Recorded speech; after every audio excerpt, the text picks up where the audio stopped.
O, ito na yung ginawa kong video. Ang gagawin natin dito is lilinisin natin. Okay? Tanggalin natin yung logo na CapCut, delete. Yan. Diba? Tingnan nyo natin yan. Tapos, tingnan natin sa harap. O, dyan ako mag-umpisa. Split natin yan. Then, delete sa una. Yan. Ganyan. O, diba? Tapos, tingnan mo yung kamay, mag-focus sa kamay kung kailan niya yung parang susuntukin. Itutulak niya. Oh, gagawin mo dyan is mag-press tayo dyan. Yan. Press. Yan. Pag naka-press na yan yan. Tapos, ang gagawin natin is press. I-delete natin yung sa dulo. Ngayon, i-add overlay natin yung reflex na, yung salamin na nabasag. Ayan, tingnan lang muna natin. Diyan yung naka-press. Hanapin natin, nasaan na, ayan, add overlay. Yung, ayan. Ayan, puputulin natin dun sa ano niya, sa dulo. Ayan, CapCut na logo, split natin, and putulin natin yan. Split, then delete.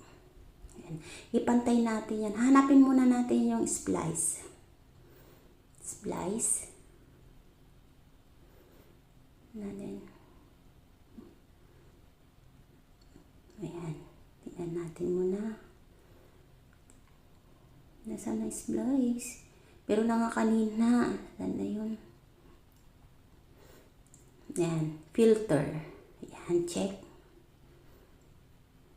Check natin yung filter. Yan. Tapos, idadrag na. Hawakan natin yung screen mamaya. Puputulin natin yung sa dulo mamaya. Ay, drag natin yung yan. Punta natin. Yan.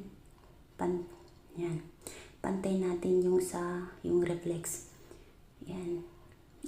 Hawakan natin yung screen. Pantay natin. Pantay natin. Ngayon, susubukan natin. Yan. Tapos, tulak niya. O, diba? Ganyan. Ganyan lang po yung reflection. Ngayon, sumubra. Gawin natin, pantay natin. Pantay natin doon sa naka-press natin na picture yung effect, yung basag na salamin. Yan. Pwede nang export. May pang reels na kayo. Salamat!